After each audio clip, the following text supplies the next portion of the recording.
Welcome back. In this video, we'll go over the answer to the hard-ranked mouse maze puzzle. So before watching this video, make sure you check out the puzzle and give it a try first.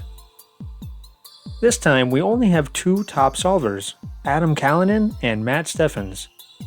I don't know if this puzzle is actually that much more difficult than previous puzzles or what, but good job to both of you. This makes Adam Callanan the only one to appear as a top solver for every puzzle so far. Alright, let's look at the answer. There are a total of 120 different combinations for matching the commands with the symbols, but some basic logic can eliminate a good portion of those. It's likely that trial and error can be the fastest way to solve this puzzle for most people, but there is a completely logical path to the solution, and it starts with the new command U-turn. It's pretty easy to see why the star and the gear symbols can't be U-turn. If either of them were U-turn, then a mouse would immediately leave the grid just as soon as he entered it. Now, a little less obvious, let's look at the red swirl and the crown symbols, since those are the symbols right in front of the exits. In theory, these can be U-turn, but only if the symbol right behind it is jump. Let's just focus on the exit on the right first. So if the crowns are U-turn, any mouse who tries to get to this cheese will turn around and move away from it anytime it gets close. Unless, of course, it uses the moon symbol here to jump over the crown. The problem is, this moon symbol is actually sandwiched between two crowns.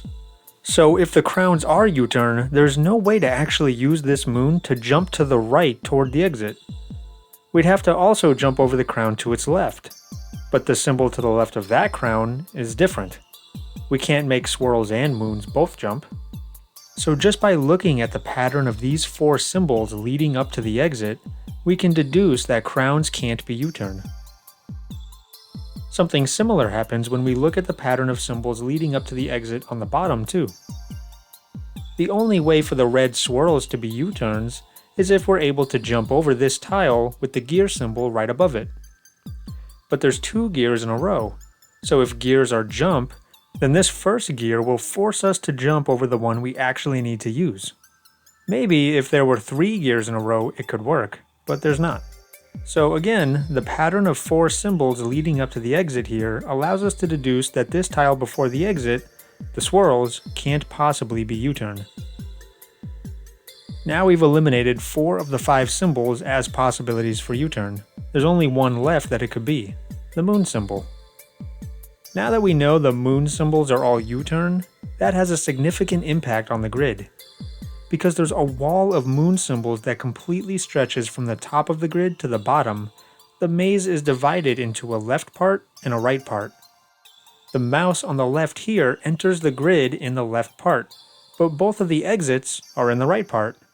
So at some point in his travels, he must get past this wall of U-turns.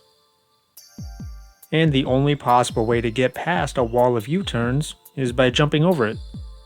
So we need to be traveling to the right and jump over this wall.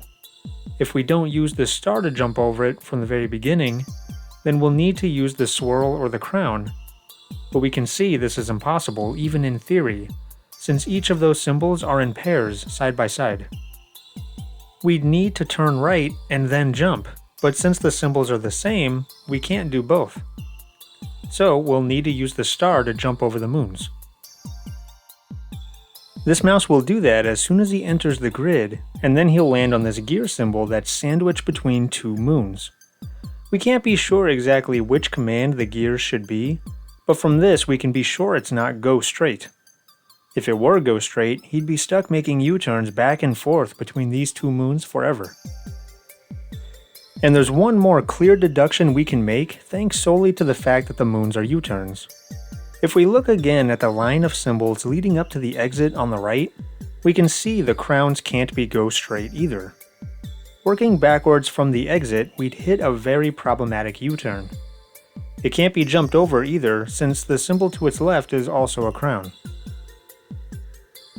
So since crowns can't be go straight and gears can't be go straight, the only symbol left that can be is the swirls.